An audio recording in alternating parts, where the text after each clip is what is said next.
Welcome back students. Last video में हम लोगों ने चैप्टर 13 जो है क्लास 12 का ऑर्गेनिज्म एंड पॉपुलेशन, उसका थोड़ा सा इंट्रोडक्शन किया था कि क्या क्या हैं कंपोनेंट इसके। ठीक है, उसके बाद हम लोगों ने थोड़ा सा स्टडी किया था कि फैक्टर्स क्या हैं और क्या नहीं होते। अब now we are going to study the major factors one by one. The first main major factor is temperature. ठीक है, टेम्परेचर है मेन फैक्टर। तो इकोलॉजिकल एनवायरनमेंट को सबसे ज़्यादा इफ़ेक्ट करता है। अगर टेम्परेचर बहुत हाई है तो प्रेसिपिटेशन बिल्कुल लो रहती है। प्रेसिपिटेशन अगर लो है उस पर्टिकुलर एरिया के अंदर तो हम लोग क्या मान सकते हैं कि वहाँ पे जो ऑर्गेनिज़म्स हैं वो कैसे होंगे, जो हाई टेम्परेचर को टॉलरेट कर सकते हैं। It is observed that seasonally the average temperature on land varies. Land के ऊपर सीजनेबल टेम्परेचर जो है जो सबसे ज़्यादा वेरी करता है। The temperature decrease progressively from equator to the poles and from plain to the mountain top. जैसे जैसे हम लोग इक्वेटर से पोल्स की तरफ जाते हैं, देखो पोल्स पे क्या है, आइस है। ठीक है, या हम लोग क्या बोल सकते हैं कि स्नो है, बहुत सारी स्नो है। तो इसका मतलब क्या हो जाएगा कि जो पोल्स हैं वहाँ पे टेम्परेचर क्या हो जाएगा, लो। प्लेन से माउंटेन पे अगर हम लोग जाते हैं normally in the summer season, most of us जो प्लेन रीजन में रहते हैं हम लोग क्या करते हैं, हिली एरियाज़ में जाते हैं बिकॉज वहाँ पे टेम्परेचर क्या होता है, लो होता है। ठीक है, उसके बाद नेक्स्ट अगर हम लोग देखें, नेक्स्ट जो वर्ड देखो मैंने एक लिखा हुआ है थर्मो पीरियोडिसिटी। इसका मतलब क्या होता है, जो रेगुलर चेंज आता है हमारे टेम्परेचर के अंदर। ठीक है, यानी कि टोटल टाइम पीरियड, जैसे हम लोगों ने कर रखा फोटो पीरियडिज्म वर्ड हम लोगों ने कर रखा है लोअर क्लासेस के अंदर, उसका मतलब क्या होता था, अमाउंट ऑफ सनलाइट जो प्लांट यूज़ करते हैं। ऐसे ही थर्मो पीरियोडिसिटी का मतलब, थर्मो का मतलब टेम्परेचर, पीरियोडिसिटी का मतलब कितने टाइम तक वो है, कितने पीरियड तक है। ठीक है, तो इसके अकॉर्डिंग हम दो तरह के ऑर्गेनिजम्स करते हैं। डायurnal जो जिनका थोड़ा क्लियर हो गया। डायurnal ऑर्गेनिज्म कौन से हो जाएंगे, जो हायर टेम्परेचर पे वर्क कर सकते हैं और बेसिकली ड्यूरिंग द डे वो वर्क कर सकते हैं। सीजनल पीरियोडिसिटी, इसके अंदर वो ऑर्गेनिज्म आते हैं जिनको जो टेम्परेचर के अंदर वेरिएबिलिटी जब आती है, चेंजेस जब आते हैं तो वो उसको सर्वाइव नहीं कर पाते। कुछ सर्वाइव करते हैं, कुछ सर्वाइव नहीं करते। ठीक है, the range of temperature very from sub zero level in polar area. Sub zero यानी कि हम लोग अगर इक्वेटर को लेते हैं तो 0 डिग्री जो मानते हैं हम लोग। ठीक है, हमारा जो अर्थ है उसके इक्वेटर से लेके जो उसके पोल्स हैं उसकी 0 डिग्री से टेम्परेचर हायर कितना माना हमने, 50 डिग्री सेल्सियस। हायर एल्टीट्यूड्स पे जितना जाएंगे टेम्परेचर क्या हो जाएगा, वहाँ पे डिक्रीज हो जाएगा। Temperature can affect the kinetics of enzymes. Enzymes की जो एक्टिविटी है that is also affected by the temperature. अगर टेम्परेचर हायर चला जाए, हम लोग एक वर्ड यूज़ करते थे 11th स्टैंडर्ड में हम लोगों ने कर रखा है, ऑप्टिमम टेम्परेचर। ठीक है, ऑप्टिमम या we can say optimal temperature हम वर्ड यूज़ करते थे एंजाइम एक्टिविटी के अंदर। तो ऑप्टिमल टेम्परेचर कौन सा होता है, वो पर्टिकुलर टेम्परेचर जिस पे एंजाइम्स जो हैं वो वर्कआउट कर सकें, अपना काम कर सकें। ठीक है, जैसे 35 डिग्री हमने मान लिया कि ये मैक्सिमम टेम्परेचर जिस पे मोस्टली एंजाइम वर्कआउट कर सकते हैं। अगर इससे टेम्परेचर हाई होता है तो वो वर्कआउट नहीं कर सकते। नेक्स्ट देखिए, इसमें the organism tolerating at higher range of temperature, जैसे हम लोग हैं, मैमल्स हैं, बर्ड्स हैं। ठीक है, हम लोग विंटर सीजन है या समर सीजन है, हम इजीली उसमें टॉलरेट कर सकते हैं, हम लोग सर्वाइव कर जाते हैं। So we are called as a eurythermal organism. Eury का मतलब होता है वाइड रेंज, जो वाइड रेंज में अपने आप को सर्वाइव कर सकते हैं। उसके बाद होता है स्टेनोथर्मल्स। स्टेनोथर्मल्स का मतलब होता है वो organism that can tolerate a wide range of temperature, they can tolerate a narrow range temperature. Narrow यानी कि छोटी रेंज होगी। दैट्स वाई जो फ्रॉग्स हैं, एम्फीबियंस वगैरह की अगर हम लोग बात करें तो वो ड्यूरिंग द समर सीजन वो हाइबरनेट हो जाते हैं, एस्टिवेशन शो करते हैं। ये प्रोसेस किसकी वजह से, because they can't tolerate the temperature. Level of temperature thermal tolerance of different species determine their geographical distribution, यानी कि एक स्पीशी कितना टेम्परेचर टॉलरेट कर सकती है उसके बिहाफ पे हम प्रिडिक्ट कर सकते हैं कि this particular species can be found और should be found in a particular area, कि ये उसी एरिया में मिलेगी क्योंकि वहाँ पे टेम्परेचर हाई है। ठीक है, मेडिसिनल वैल्यू के हमारे जितने भी प्लांट्स हैं they all are found in the hilly areas, mountain range में मिलते हैं because they can't tolerate the high temperature. ठीक है, अगला देखें वाटर। ठीक है, पानी रे पानी तेरा रंग कैसा है ना, तो वाटर जो है we know that it is colourless.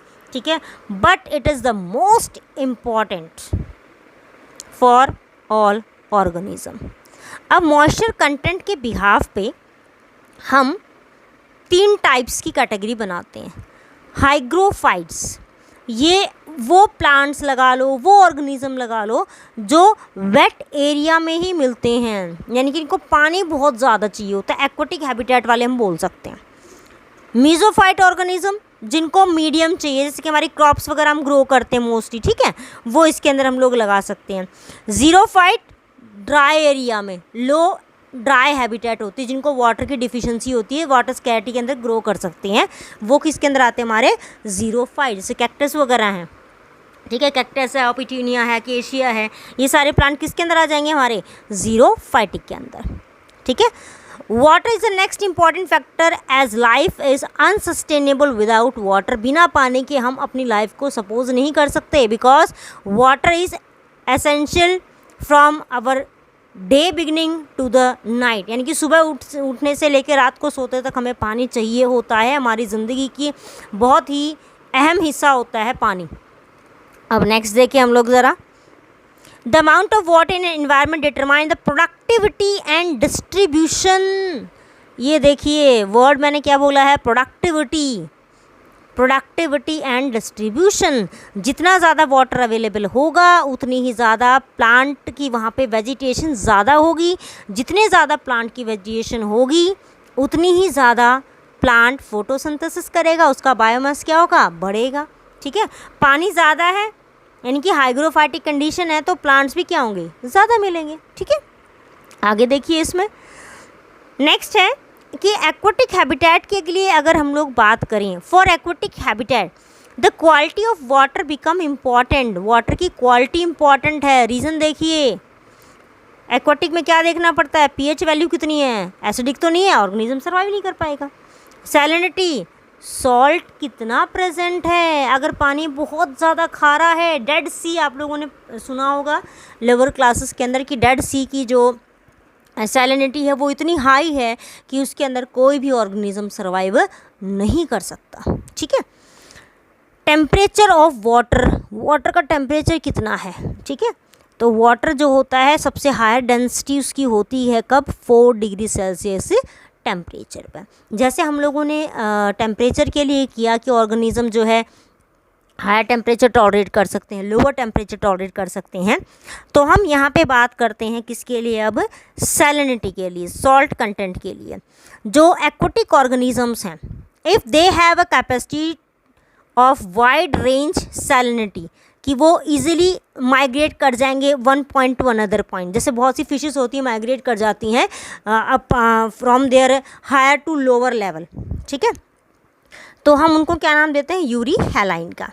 Next आता है stenohaline, that can't tolerate, they have a narrow range temperature. इसका रीज़न क्या होता है, ऑस्मोटिक प्रॉब्लम। ठीक है, यानी कि फ्रेश वाटर के जो ऑर्गेनिजम्स हैं वो सी वाटर में सर्वाइव नहीं कर सकते because of their osmotic problem. आप लोगों ने लोअर क्लासेस के अंदर कर रखा है आइसोटोनिक, हाइपोटोनिक, हाइपरटोनिक कंडीशंस, तो वो सारी की सारी कंडीशन यहाँ पे हमारी लगती हैं। ठीक है, अब हम लोग नेक्स्ट देखते हैं एक लेक की कंडीशन। ये देखिए मैंने यहाँ पे एक लेक का आपको डायग्राम दिखा रखा है।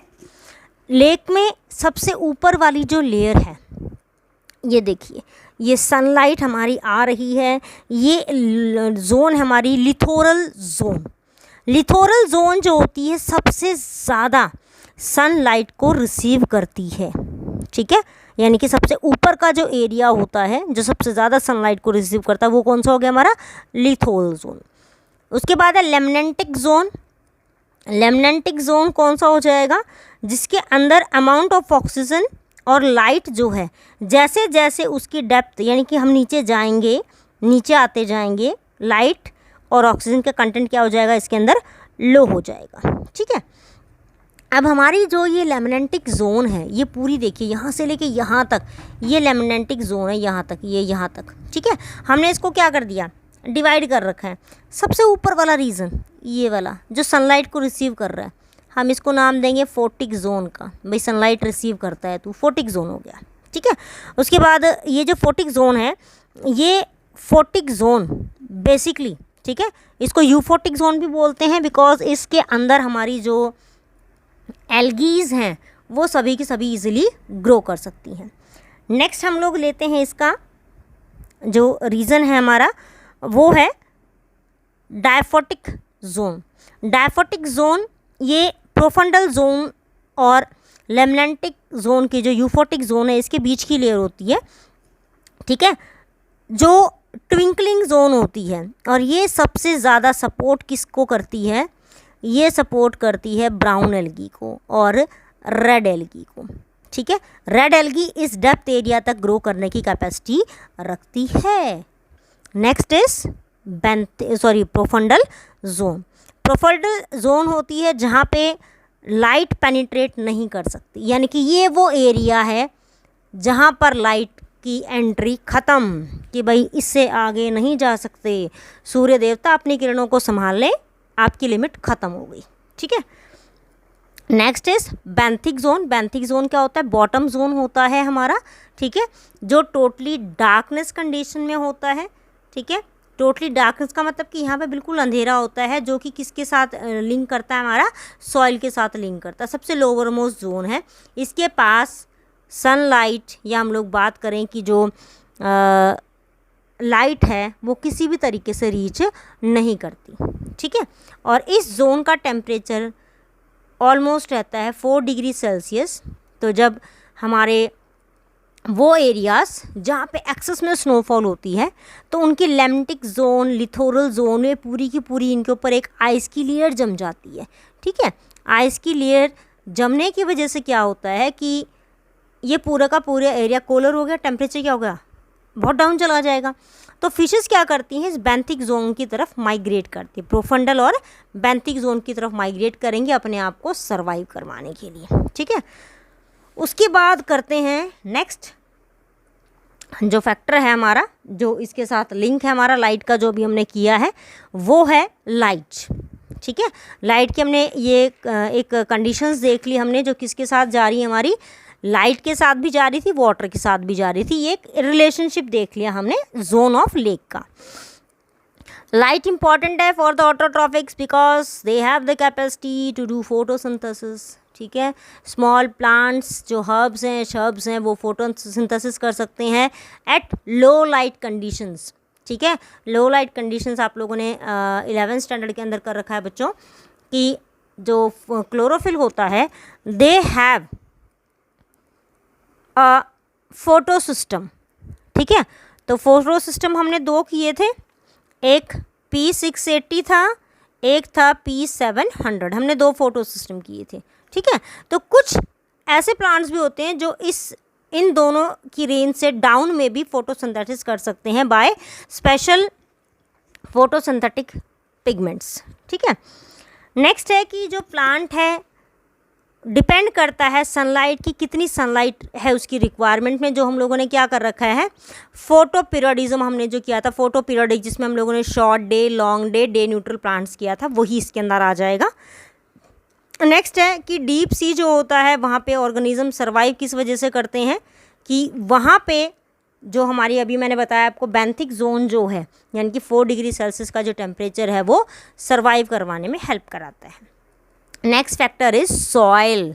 ठीक है, सॉइल फैक्टर आ जाएगा हमारा, जिसको हमने किसके अंदर किया था, एडापिक फैक्टर का। ठीक है, सबसे पहले इसको स्टडी किया था वार्मिंग ने इन 1909। वार्मिंग ने सबसे पहले इसको स्टडी किया था। इन्होंने बताया था कि भाई जो हमारी अर्थ है उसके ऊपर कैसे हमारी जो लेयर है सॉइल की वो बनी हुई है। फॉर्मेशन ऑफ सॉइल आप लोग लोअर क्लासेस में कर चुके हैं, ठीक है। तो जो सॉइल का नेचर होता है वो किसके ऊपर डिपेंड करता है, एक तो वहाँ का क्लाइमेटिक, दूसरा उसका वेदरिंग प्रोसेस। वेदरिंग प्रोसेस आपको पता है कि सॉइल फॉर्मेशन का जो प्रोसेस होता है वो वेदरिंग प्रोसेस होता है, ठीक है। और अगर हम लोग बात करें उस पर्टिकुलर ब्रांच की जो सॉइल को स्टडी करती है, तो that particular branch is called as pedology, ठीक है। पीडोलॉजी क्या होगी, स्टडी ऑफ सॉइल। किसी पर्टिकुलर एरिया में सॉइल कैसी है उसको स्टडी करना कहलाता है पीडोलॉजी, ठीक है। उसके बाद नेक्स्ट अगर हम लोग बात करते हैं इसके अंदर, तो कैरेक्टरिस्टिक क्या क्या होंगे सॉइल के। सॉइल की कंपोजिशन देखते हैं, उसके अंदर पार्टिकल का साइज़ कैसा, पार्टिकल इकट्ठे हैं कि अलग हैं। एक वर्ड आता है प्रिकोलेशन, ये देखिए प्रिकोलेशन का मतलब क्या होता है। प्रिकोलेशन का मतलब होता है कि वाटर की जो कैपेसिटी है उसमें से जो पोर्स हैं उन पोर्स में से कितना वाटर सीप आउट करके सॉइल के अंदर जाएगा अंडरग्राउंड वाटर के पास, ठीक है। नेक्स्ट आता है water holding capacity of the soil. Water holding capacity कितनी ज़्यादा है, जितनी ज़्यादा सॉइल की वाटर होल्डिंग कैपेसिटी होगी उतनी ही ज़्यादा वो सॉइल क्या होगी, फर्टाइल होगी, ठीक है। Vegetation of an area is determined by, ये हम डिटरमाइन करते हैं किससे, उसकी सॉइल कैसी है, सॉइल के पैरामीटर्स कैसे लेते हैं हम लोग, पीएच कैसा है, मिनरल कंपोजिशन कैसी है, एंड टोपोग्राफी, ठीक है। ये हम उसके अंदर लेते हैं सारा का सारा कि क्या क्या उसके अंदर हमारे जोन्स आते हैं। तो टोपोग्राफी क्या हो जाएगी, स्टडी ऑफ सॉइल हम लोग जो है इसके अंदर लेते हैं। टोपोग्राफी का हो जाएगा स्टडी ऑफ सॉइल की सॉइल का नेचर वहाँ पे कैसा है, ठीक है। उसके बाद आते हैं रिस्पॉन्सेस टू एबायोटिक फैक्टर। अलग अलग ऑर्गेनिज्म एबायोटिक फैक्टर को रिस्पॉन्स कैसे देते हैं, this we will study in our next video. Thank you.